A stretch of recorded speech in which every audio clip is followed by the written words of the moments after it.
کیونکہ بشریت کا معاملہ آگے آئے تو ہمارے ہاں عوامی سطح پر یہ بڑی بحث ہے کہ حضور نور ہے یا بشر ہے. صاحبزادہ فیض الحسن صاحب کی بات آپ کو میں سنا چکا ہوں کہ ہم مانتے ہیں کہ کیا جانتے ہم جاہل ہیں, ہم نے قرآن نہیں پڑھا, ہم عربی نہیں جانتے, ہم جانتے ہیں آپ بشر تھے, لیکن آپ کی بشریت کو نمایاں کرنے کو ہم آپ کے خلاف سوء ادب سمجھتے ہیں. لیکن جب مسئلہ بن جائے کہ آپ بشر نہیں تھے نور تھے, یا نور نہیں تھے بشر تھے, یہ دونوں سٹیٹمنٹس ایکولی رانگ ہیں.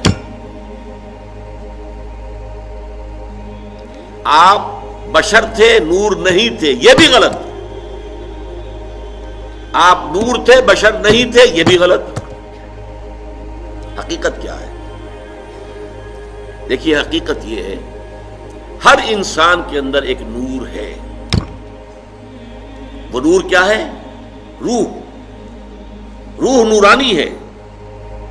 اقبال نے بہت خوبصورت شعر کہا ہے, نقطۂ نوری کے نام او خودی, اسی سے ہے یہ سیلف, میں, انا.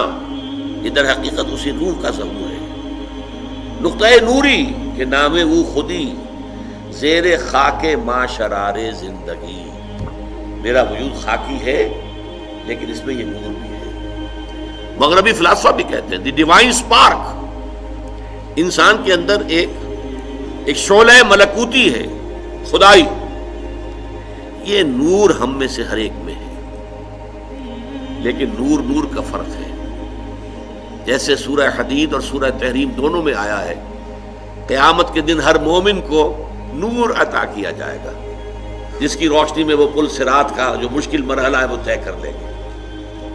لیکن وہ اپنی کوانٹیٹیو اعتبار سے اس کے درجات اتنے مختلف ہوں گے. حضور نے فرمایا کسی کو تو نور ایسا ملے گا کہ مدینے سے اس کی روشنی صنعاء تک جا پہنچے گی, یمن. میں جب بھی یہ حدیث بیان کرتا ہوں میرے ذہن میں آتا ہے ابو بکر صدیق کا نور اس درجے کا ہوگا, تو خود حضور کا تو اس سے بھی بہت بلند ہوگا, لیکن مخلوق میں سے, امت میں سے حضرت ابو بکر کا نور اس درجے کا ہوگا. اور کسی کا نور اتنا ہوگا کہ صرف قدموں کے سامنے روشنی ہو جائے گی جیسے ٹارچ کی روشنی ہوتی ہے. اور یہ بھی بڑا خوش قسمت ہوگا کہ ٹارچ اگر مل جائے تب بھی آدمی راستہ تو چل پڑتا ہے نا, گڑھا تو نظر آ جاتا ہے, گڑھے سے بچ جائے گا, سانپ کے بل سے تو بچ جائے گا, یہ سانپ کا بل ہے اس سے نکل کر بچ کر نکلے. لہذا وہ بھی بہت بڑا خوش قسمت ہوگا. منافقین وہ ہوں گے جن کو سرے سے کوئی نور نہیں ملے. تو یہی تفاوت ہے ہمارے نور میں, جو میرے اندر نور ہے آپ کے اندر نور ہے. ہم میں سے کسی میں زیادہ ہے کسی میں کم ہے. محمد عربی کا وہ نور روحانی آپ کے پورے وجود کے اوپر غالب ہے, مستولی ہے, چھایا ہوا. اسی حقیقت کو آپ نے اس طرح بیان فرمایا کہ آپ نے ایک مرتبہ فرمایا کہ ہر انسان کے ساتھ ایک شیطان ہے. کسی نے پوچھ لیا جرت کر کے حضور آپ کے ساتھ بھی ہے؟ فرمایا ہاں ہے, لیکن میں نے اسے مسلمان کر دیا ہے. تو صحیح, حضور کی بشریت بھی ہے, بشریت کے تقاضے بھی ہیں, لیکن آپ کی روحانیت ہے, اور روحانیت کی نورانیت ہے. وہ بشریت کے اوپر روحانیت اتنی غالب آ گئی ہے کہ اسے ہم کہہ سکتے ہیں کہ آپ مجسم نور تھے, لیکن نفی نہیں کی جائے گی. آپ بشر بھی تھے, نور بھی تھے. آپ بشر بھی تھے, آپ آمنہ اور عبداللہ کی اولاد تھے, بیٹے تھے. آپ عبد المطلب کے پوتے تھے. آپ ہاشمی تھے, قرشی تھے. آپ انسان تھے, آپ کھانا کھاتے تھے, آپ کو تکلیف بھی ہوتی تھی, آپ کے اوپر جادو تک بھی اثر کر جاتا تھا. یہ ہوا ہے. بشریت کی نفی کیسے کر دیں گے؟ آپ کے وار پڑا ہے تو خون کا فوارہ چھوٹا ہے, اور خون زیادہ چلا گیا ہے تو آپ بے ہوش بھی ہوئے ہیں, کیسے نفی کر دیں گے؟ لیکن یہ کہ آپ کی نورانیت جو ہے, روح کی نورانیت, روح محمدی, اس کی نورانیت نے اس پورے وجود بشری کو ڈھانپ لیا ہے. اور اس اعتبار سے ہم کہیں کہ آپ نور مجسم تھے تو کوئی غلط نہیں. تو آپ نور بھی تھے اور بشر بھی تھے. ان میں سے کسی ایک پہلو کی نفی بھی کرنا میرے نزدیک بہت بڑی غلطی ہے. بلکہ میں اسے گمراہی سے بھی تعبیر کروں گا۔ اللہ تعالیٰ کی قدرت اپنی جگہ پر ہے، بغیر کسی ذریعے کے، بغیر کسی سبب کے جو چاہے کر سکتا ہے، لیکن یہ دنیا عالم اسباب ہے۔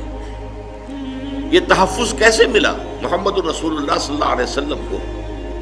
اس نوع کے شرک سے اللہ نے کیسے محفوظ رکھا ہے کہ آپ کی ذات کے ساتھ ایسی کوئی بات جو ہے وہ منسوب نہیں کی جا سکی؟ پہلی بات یہ، قرآن مجید میں آپ کی بشریت کو بہت نمایاں کیا گیا کہ آپ بشر ہیں۔ سورہ بنی اسرائیل میں آتا ہے کہ مکے کے جو سردار تھے قریش کافر، انہوں نے کہا کہ اچھا یہ ہمیں کر کے دکھا دو، یہ معجزے دکھا دو، تمہارے لیے ایک محل تیار ہو جائے فوراً دیکھتے ہی دیکھتے، ایک باغ ہو یہاں پر مکے کی سنگلاخ زمین میں بے آب و گیا وادی کے اندر، کھجوروں کا انگوروں کا باغ ہو اور اس میں چشمہ بھی بہہ رہا ہو، یہ کر کے دکھا دو، آسمان پہ چڑھ کے دکھا دو، آسمان کا کوئی ٹکڑا ہم پر گرا کے دکھا دو، کچھ تو کر کے دکھاؤ نا تاکہ ہم تمہیں مانیں کہ تم اللہ کے رسول ہو۔ ساری باتوں کا جواب کیا دیا گیا؟ قل سبحان ربی هل کنت الا بشرا رسولا، اے نبی کہہ دیجئے میرا رب پاک ہے، وہ سب کچھ کر سکتا ہے، لیکن میں نے تو کبھی دعویٰ نہیں کیا، میں نے خدا ہونے کا دعویٰ تو نہیں کیا، میرا دعویٰ تو یہ ہے کہ میں بشر ہوں، اللہ کا اور رسول ہوں، میں بشر ہوں اور اللہ کا رسول ہوں، یہ دعویٰ ہے۔ یہی دیکھیے آپ آخری آیت سورہ کہف کی، قل انما انا بشر مثلکم، اے نبی کہہ دیجئے، کان کھول دیجئے، ان کے ڈنکے کی چوٹ کہہ دیجئے، میں ایک بشر ہوں تم جیسا، یوحی الی، ہاں مجھ پر وحی کی جاتی ہے، میرا اور تمہارا جو ہے فرق ہے وہ یہ ہے،